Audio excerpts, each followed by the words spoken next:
After application stage, we go into the second stage of rendering pipeline, which is geometry stage.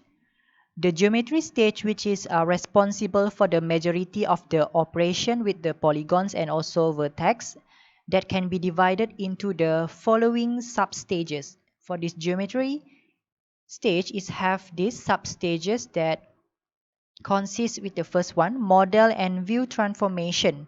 First, the model and view transformation indicate the position and also the direction of the view from which the scene is to be rendered. And then we will add the lighting to a scene to make object appear more realistic. And then projection. Projection, we map the point in 3 dimension onto a 2D dimension plane. And then clipping. Clipping is only the object which are within the visual volume need to be actually be raster or will be used. The one that is outside this clipping window will be clip and also reject. And then lastly, screen mapping is in order to output the image to any target area of the screen. So we need to apply this screen mapping. Okay, let's look into what happened inside this geometry stage in the next slide. So here what happened inside this geometry stage.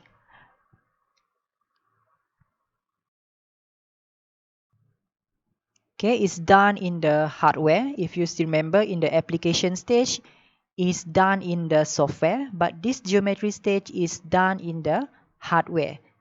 And it consists of the first model and also view transform. After it's done with the view transform, next the scene will be shaded based on the light model. So this is how we apply the lighting. And then finally the scene is projected. And then it will be clipped and also mapped to the screen coordinate. Okay, this is what happened inside this geometry stage. So next slide, we covered on the lighting model. Okay, how we apply the lighting to the object. The lighting substage. The lighting is basically is how we color the surface of the object. And in order to color the surface of the object, it's basically done based on the type and number of simulated light source, based on the lighting model, based on the reflective surface properties, and also based on the atmospheric effects such as a fog or smoke. And basically why we do lighting is, of course, we want to make the scene or object more realistic. What we can do to help the lighting substage to achieve its optimization stage. So based on this, how we can help to achieve this optimization is that what we need to understand first is that it takes less computational for fewer light in the scene. So we try not to use more light in the scene to help this stage achieve this optimization. Okay, use fewer light in the scene. And there are basically 4 types of shading models, okay, that we can apply to our scene or to our object. And you need to bear in mind that the less computations light that you use, the less realisms your scene will be. Okay, so there is a pro and cons of this.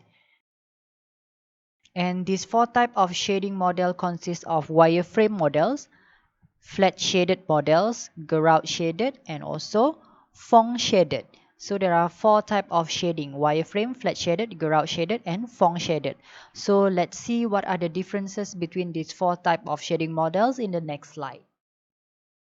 There are 4 types of lighting model, consists of wireframe, flat shaded, ground, and Phong shading. So what is wireframe type of lighting model? Wireframes can be considered as the most simplest one, because it's only show the polygon visible edges.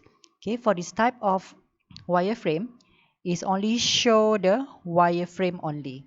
Okay, we'll see the example in the next slide. And then how about the flat shaded model?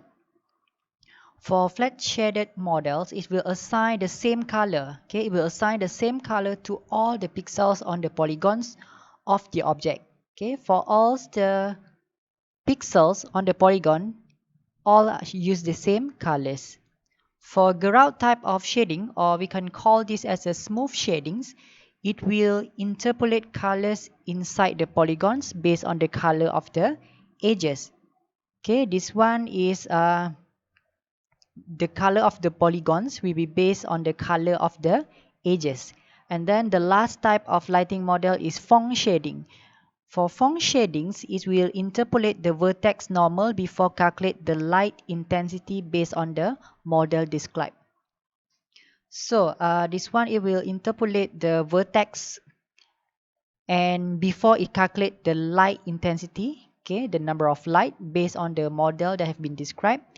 And this Phong shading can be considered as the most realistic shading model compared to the rest. Okay, let's see the example in the next slide. Here are the example of the 3D object that apply shading that we discussed in the previous slide. Here is the wireframe model which show only wireframe only. Okay, it show only wireframe, so this one is category wireframe models. And then this is flat shading model. Okay, this is flat shading, is apply the same color on all the pixel of the object. And why this one is the ground shading model? For ground, it will be a little bit more smooth compared to this flat shading models because it include the color inside the object as well. Here are more examples of the 3D object that apply the shading models. Okay, the first figure is representing the flat shaded. This figure or this 3D apply flat shaded. The second one is apply the ground shading, and then the right hand side is apply the Phong shading. If I ask you which one is look more real, look more nice to you, I would say that you will choose this Phong shading, okay, because it's look more real. You can see this reflection is this shiny from its surface, so it look more nice to apply Phong shading.